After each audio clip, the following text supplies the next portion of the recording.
Hi guys, this is Alea Jen and welcome back to my YouTube channel. So for today's video, na interview tayo ng isang writer from Spain, si Miss Laura. Ayan, so it's all about domestic helper yung tinanong niya, and then kung ano yung sitwasyon natin dito sa loob ng bahay ng amo, kung meron bang discrimination, ayan, and then kung ano yung pagkain, and then kung bakit nagpipiknik tayo sa park, ayan, so any na mga domestic helper dyan na nag-aano sa park, nakatambay sa park, or yung mga nasa gilid ng daan daw and then naglalagay ng karton, what's their story, kung bakit sila nandoon. And then I answer her na yung iba naman kasi guys is kaya sa labas sila nakatambay or sa gilid ng daan, sa footbridge, naglalagay sila ng karton is because yung amo nila is wala silang sariling kwarto, and kapag nandun lang sila sa loob ng bahay is iniistorbo sila ng alagang bata or inuutusan sila ng amo. So ayun yung ni-reason ko doon. And ang sabi ko din, yung iba is may sideline katulad ng paghihilot. So kailangan nila ng isang area kung saan pwede silang maghilot doon ng mga customer. Ayan yung sabi ko. Kasi meron talagang mga domestic helper dito guys na manghihilot. So tayo naman na mga iba, sobrang sakit talaga ng katawan natin, lalo pagka buong araw talagang nakatayo. Kaya yung varicose ko is ang dami. So ako yung humihilot ng sarili ko guys. Ayan, pero sobrang sakit pa rin talaga. Gusto kong magpa-massage, and hindi naman tayo familiar sa massage nila dito. Katulad ng Chinese traditional massage nila na parang hinesing yung kaibigan ko, para siyang binugbog talaga. Marami siyang mga pasa-pasa. Traditional daw nila yon. So parang 11 days ata siya guys na na hindi nakapasok sa trabaho, na hindi siya nakapagtrabaho dahil doon sa malalang mga pasa niya. And then ang ginawa ng amo niya is kinuha yung mga ibang day off niya, yun yung binaya doon sa hindi niya napagtrabahuan ng mga araw. Kaya mas gusto pa rin talaga ng mga Pinoy is doon talaga sa Pilipino na manghihilot. Kasi alam natin kung saan banda yung masakit, ayan. So, mas sanay tayo sa hilot ng ganun. And ako gusto ko na talaga magpahilot. Kasi baka, ayun nga, medyo mahal din kasi guys. 80 Hong Kong dollar ata yung singil nila doon. Ayan, nag-inquire kasi ako nung nakaraan. So, ano pa ba yung ibang tinanong ni Miss Laura? Tinanong niya kung ano yung buhay ko sa Pinas bago ako napunta dito sa Hong Kong. And kung bakit nandito ako sa Hong Kong. So, kung ano nga ba daw yung sitwasyon namin doon sa Pinas. And then, yung balikbayan box. Ayan. And then, ano pa ba, yung kwarto ko dito. So, kasi nanonood siya ng YouTube channel ko, pero hindi niya naiintindihan kasi nga Tagalog yung yung salita ko. So, ngayon, napapalaban yung lola mo sa English doon. Ayan. So, natuwa naman siya sa sa answer ko. And, lalo madaldal ako. Parang, na lang, sanay kasi ako makipag-usap. So, parang, ang flow ng usapan namin is, ang smooth lang. And then, meron akong ibang clip or meron akong video, pero wala siyang guys, wala siyang video lang siya, naririnig niyo lang yung boses namin, pero wala siyang yung picture talaga. So, ipaparinig ko sa inyo konti lang kung ano yung mga in-interview niya sa akin. And oh my gosh, first time kong nagsalita ng English na video, kasi syempre hindi tayo sanay, and maraming perfect na ang tawag nito, perfectionist na mga Pilipino, lalo yung mga grammar natin, yan nila, ini-issue na yan nila. Kaya siguro baka may mali dyan sa grammar ko, hindi ko na alam kasi flow lang yung usapan, and hindi ko na napapansin minsan lalo yung grammar.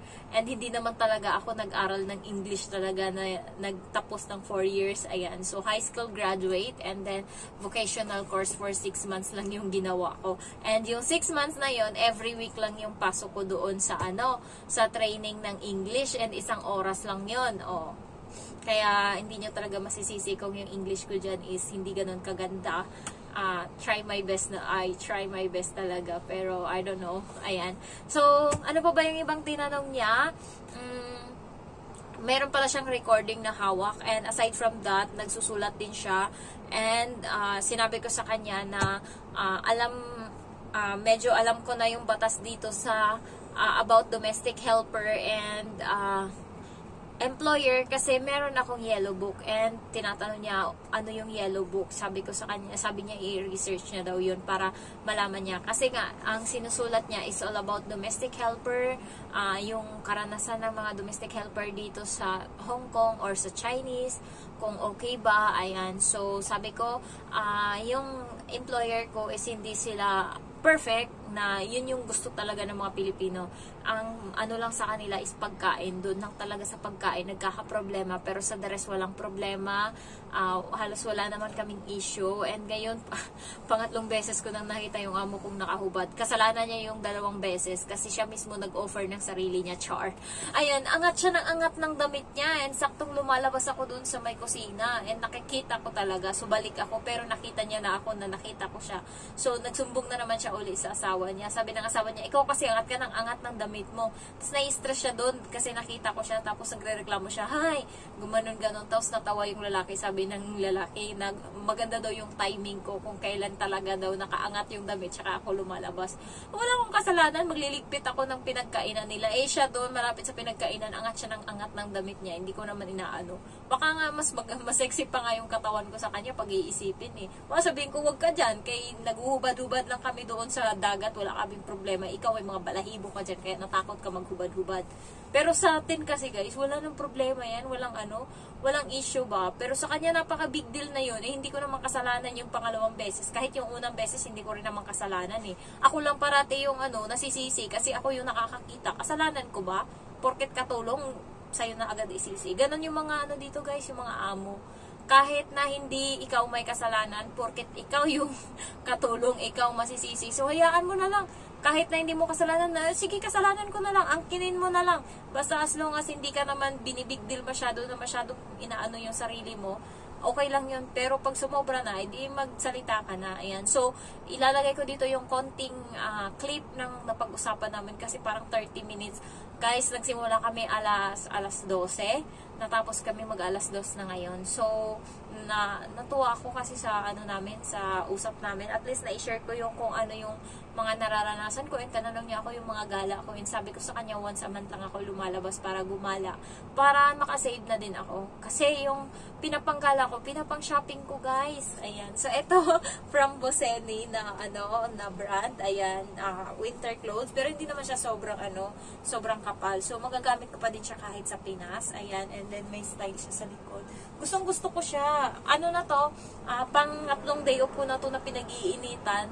Nung nakaraan, nag-aalangan ako kung bibilhin ko siya or hindi. Kasi pinag-iisipan ko kung pupunta ako dun sa Uniqlo na shop or eto. So, hindi ako nakabalik. Napunta muna ako sa Uniqlo and nakabili akong 3 doon. And then, nung nakaraan, gusto ko na naman siya bilhin. Hindi ko na naman nabili. So, ito, pangatlo na, nung nakaraan, 99 siya. Tapos ngayon, sinukat ko, naging 89 na lang siya nung binayaran ko. So, na-shock ako. So, gusto ko siya, especially yung pink. Bet na bet ko talaga yung pink na damit. And, kanina, nakasuot ako ng ibang damit paglabas. Nakaganto ako. Baleno to na brand, ayan. So, nakaganto ako. Tapos, bumalik ako dito sa bahay nung mag-interview na siya. Kala ko kasi wala pa siya doon, guys. Yung usapan namin 11:30. So, kala ko wala pa siya doon. So, ang ginawa ko, hindi kasi siya nag-email. Kaya ginawa ko, umuwi na ako. Ang siya pala, 11:20, nandun na pala sa labas ng cafe. Nag-aantay sa akin, nakatayo. So, iba talaga yung Pilipino. Nag-aantay kasi ako ng email niya na sabihin niya na nandito ako sa labas para makapunta ako. Eh, hindi siya nag-email. Nag-antay lang pala siya doon. Tapos, nung pauwi na ako, naglalakad na ako pag uwi, may mga bit-bit na ako. Sabi niya, hindi ka matutuloy. Sabihin mo lang para makaalis na ako dito kasi i-reschedule na lang natin. Sabi niya gano'n. Sabi ko, papunta na ako dyan. Tapos, nung pagdating doon, nag-usap kami. Sabi ko sa kanya, kanina nandito ako kumain, alas 9. Sabi niya, nandito din ako. 11:20, nandito na ako. Sabi ko, hindi ka kasi nag-email. Naantay ko yung email mo. Pag nag-email ka, tsaka ako akyat. Kasi hanggang 3rd floor lang ako kanina. Sabi niya, sorry, pala tayo. So, nag-antayan pala kaming dalawa. Buti na lang in-email niya ako. Kung hindi rin ako dun sisipot. Kasi hindi ko naman alam na nandun siya. Akala ko kung saan siya napunta or kasi walang update. Iba pala talaga. Sabi niya kasi yung Spanish daw, kasi Spanish siya. Yung Spanish daw na mga tao is nalilate din daw ng 15 minutes to 10 minutes yung late daw. So parang Pilipino, sa kanila pala natin namana guys yung ganong late pala. Sa kanila pala nang galing yun. 'Di ba Pilipino, hindi naman on time. Sa kanila pala galing yun.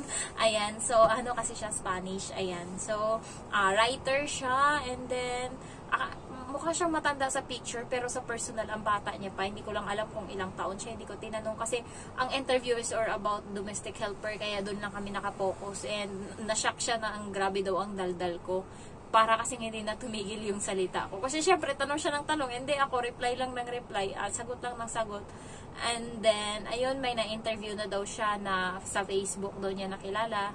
And ayaw daw i-reveal yung pangalan. So, hindi namin na ano. Pero, sabi niya, hindi daw siya masyadong nakakuha ng information kasi nahiya daw and hindi ganun ka-expressive or ka-boka ba, ka-ganun. So, natuwa siya sa akin kasi ang dami niyang napulot na mga ano dito. Marami yun siyang masusulat about domestic helper kasi ang dami niyang tinanong sa akin and lahat na nasagot ko naman. Ang hindi ko lang nasagot is yung picnic kasi hindi ko pa naman naranasan yan. Ayan, so, ayun lang, and tinanong niya ako kung ano yung pinaka-favorite day ko, and sabi ko, Biyernes ng gabi, ayun yung favorite day ko. Pagkatapos ng trabaho ko lahat-lahat, ayun yung favorite day ko, ang Friday ng gabi. Kasi alam ko kinabukasan, pwede akong matulog ng mahaba. Alam ko na ngayong gabi, pwede akong magpuyat hanggang kailan ko gusto. Kasi kinabukasan, pwede akong matulog kung kailan ko gusto. Ayan, so ayun yung favorite day ko. And then, ang hate day ko is Sunday. Sorry, pero Sunday talaga. Kasi, ayun yung time na mga nandito yung amo ko and ang grumpy ng alaga akong bata. So, pakisamahan mo sila buong araw kasi buong araw wala silang trabaho, buong araw nandyan sila sa bahay. And minsan ang daming utos. So, masaya na lang ako minsan kapag hindi lumalabas yung babae sa kwarto kapag nandito sila. Tulog lang siya ng tulog, lalabas lang siya kakain, tapos matutulog siya uli. So, yung lalaki din naglalambing, hindi pasok din yan sa loob. Hindi ko na alam kung anong ginagawa nila. Pero yung bata na lang yung kasama ko sa labas. So, kaming dalawa na lang naglalaro. Buong araw yan guys. So, hindi na ako naglilinis ng kwarto nila niyan kasi buong araw yan sila doon. So, hayaan ko na lang. Lalabas lang yan ulit, kakain sa gabi and then papasok na naman. So, at least, okay yung ganun kaysa sa madaming hanash. Ayan. So, ilalagay ko na lang yung konting clip dito ng napag-usapan namin. And mamaya magbablog uli ako about anything. Tinatamad ako maligo pero kailangan. Ayan. So, naka-ano pa yung pilik mata ko. Naglagay akong mascara. Kasi, syempre, makipag-meet tayo. Hindi naman pwedeng mukha tayong manang talaga. Ayan. So, ayun lang guys. And then, if you're new to my channel, don't forget to like, to comment, and then to subscribe. Thank you so much for watching. Bye-bye. I was born in Visayas, but at the age of 17, I already started working in the city in Manila. In this area where you were born, there are many people working overseas.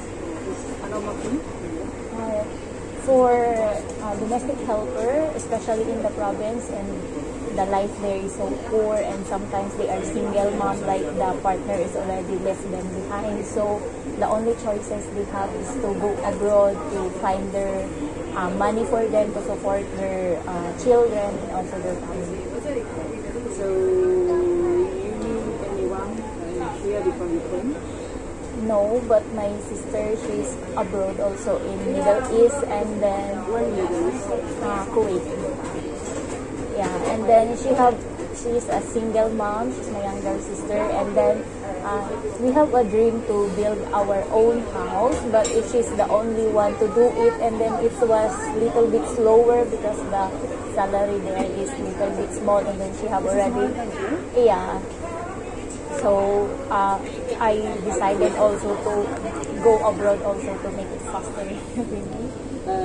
You are an agency? Agency, yeah. You told me later, right? Yes.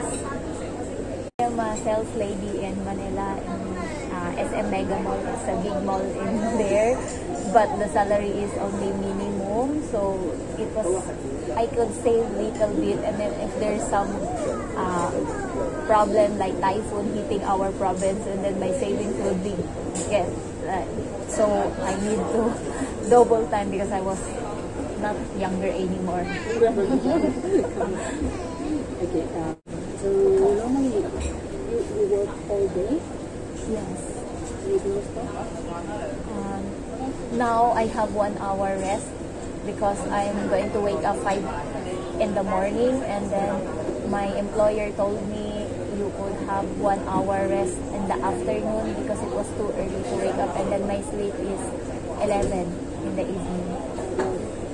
So do you have a small baby? No, it was already 5 years old. But that one go to school early, like 7 in the morning, so I cook for her lunch. Yeah, it was the same at me, but the problem is the food.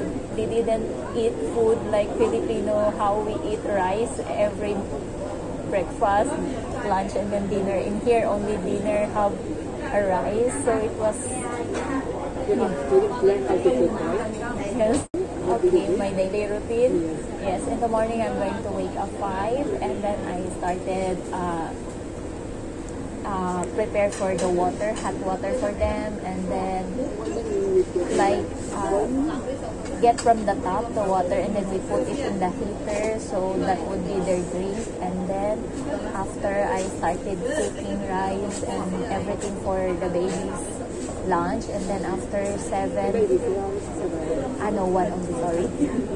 And then after they go out in the house, the sir, mom, and the baby go out around 7:30, and then that's the time I started washing the clothes, cleaning, like bed setting in their bed, cleaning the bathroom, and then everything in the house, and then washing the dishes also. If they have something right, they're going to extra request, like clean the window, like that. It depends on the... Yeah, that's why. And then at lunch, sometimes my madam asks me to cook for her lunch, and then after that, maybe ironing, and then after iron, I'm going to eat the lunch also, and then go to rest for 1 hour, and then when I wake up, I started cooking also for dinner. Oh my gosh, Emil, it was my first day there, and then my madam tricked me. She like offered me the remote for the air condition. She said, I'm going to turn it on, and then she said, now it's working because I hear a sound, but it's not. They turn off the switch of it. So when I turn it on, it can't. I say, where's they said it's working, but now what happened? And then, so when I sleep at night, and because I was so tired from the flight, so when I sleep, and then I wake up 1 in the morning, and I was full of sweat already, like I can't breathe. I was thinking this is maybe the time that I'm going to die because of suffocation. And then, yeah, what I do, I remove all my clothes because it was it was summer when I come here, so it was so hot.